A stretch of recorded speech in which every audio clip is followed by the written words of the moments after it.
ભાજપ દ્વારા નરેન્દ્ર મોદીના 24 વર્ષના જે શાસન થયા છે એ માટે 7 થી 15 તારીખે વિકાસ સપ્તાહની ઉજવણી કરવાનું નક્કી કર્યું છે અને મંત્રીઓ અને ભાજપના નેતાઓ લોકોની વચ્ચે જશે, વિકાસ સપ્તાહની ઉજવણી કરશે અને પછી એક પ્રતિજ્ઞા લેશે, સંકલ્પ લેશે.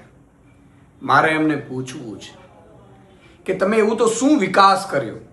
30 વર્ષમાં ગુજરાતમાં તમે બેરોજગાર યુવાનોને રોજગારી નથી આપી શકતા, મહિલાઓને ન્યાય નથી આપી શકતા, મહિલાઓ પર અત્યાચાર થઈ રહ્યો છે. 9,000 જેટલા ગુજરાતમાં પરિવારોએ, સામૂહિક પરિવારોએ આર્થિક સકડામણ અને અન્ય કારણોથી સિસ્ટમના વાંકે આપઘાતો કર્યા છે. બેરોજગાર યુવાનો ઉપર તમે લાઠીઓ વરસાવો છો, રોજગારી નથી આપી શકતા.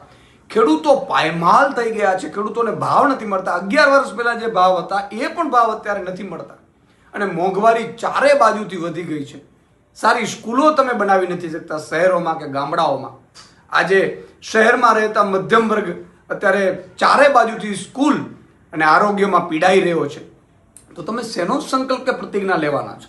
પ્રતિજ્ઞા લેવી હોય તો એવી લો તમે કે અમે ગુજરાતમાં આજથી દરેક કિસાનને પૂરતા ભાવ મળે એનો સંકલ્પ લઈએ છીએ. ખેડૂતને એના વીજ થાંભલાઓ એના ખેતરમાં વિધાઉટ પરવાનગી નાખવામાં આવે છે કંપનીઓના જોરે, એ નહીં નાખવા દઈએ એવો સંકલ્પ લઈએ છીએ.